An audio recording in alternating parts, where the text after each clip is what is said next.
Today I'm going to be making something really yummy, and these are my classic shortbread bars. And here are the ingredients that we need.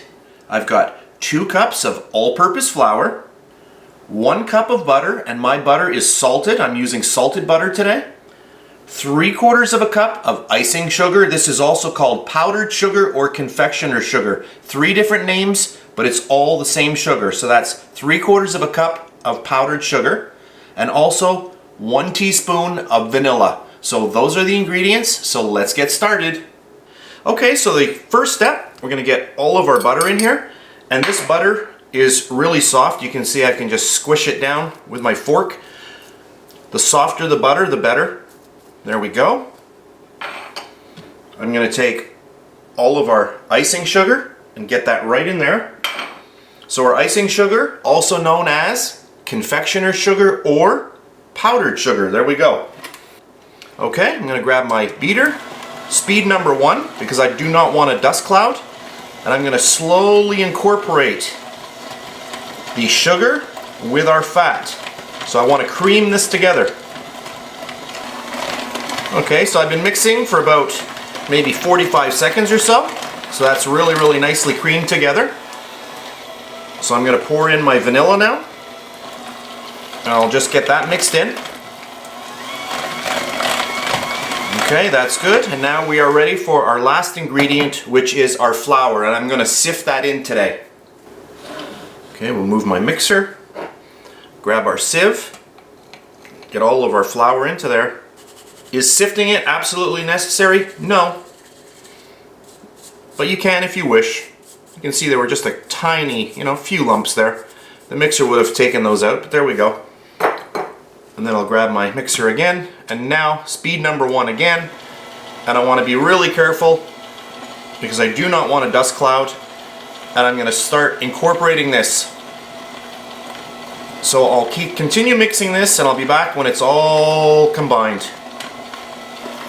Okay, so I've been mixing about maybe 30 seconds or so, and that looks good. So that's it with the recipe. So now we're going to get this into our nice pan. So I'm going to go set up, and I'll be back in 2 seconds. So here I have a 9 by 9 inch pan. I have lined it with parchment paper, and I have 2 little clips here just to assist me so that the paper doesn't actually fold in on itself. So I'm ready to go.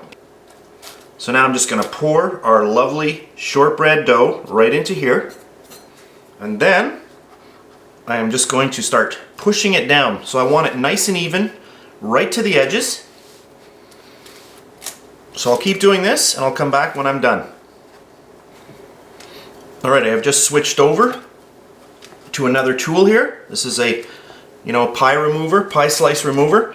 And sometimes it's nice having something a little bit more sturdy so that you can actually get in there and you can, use your fingers to push down. It's going to push down, in a more even way. So that's what I'm using.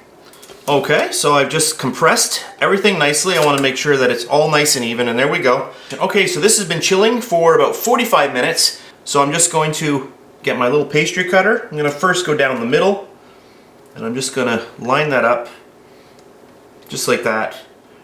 We're going to cut these again after they've baked, but I just want to make my initial lines. Okay, I'm going to split this up into 3s.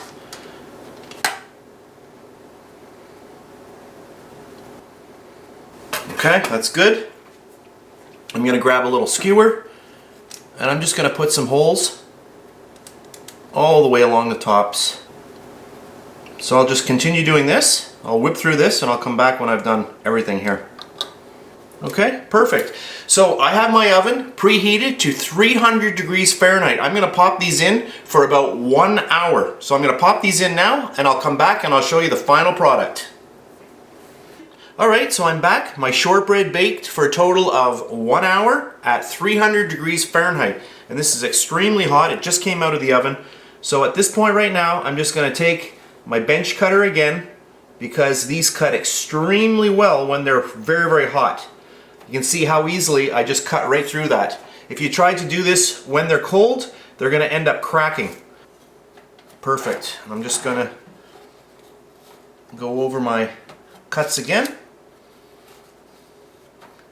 There we go. Now, Because we use the parchment paper, this makes it very, very easy. I'll just grab this. This is very hot still.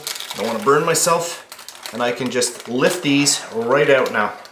I'm going to lift them right out. And just, there we go. Perfect. These go great with a nice cup of coffee or tea or just on their own. Really, really good recipe. I hope you try this out. I'll show you this closer up on my turntable as I usually do. So that's it for this video. I hope you enjoyed it, and I'll see you next time.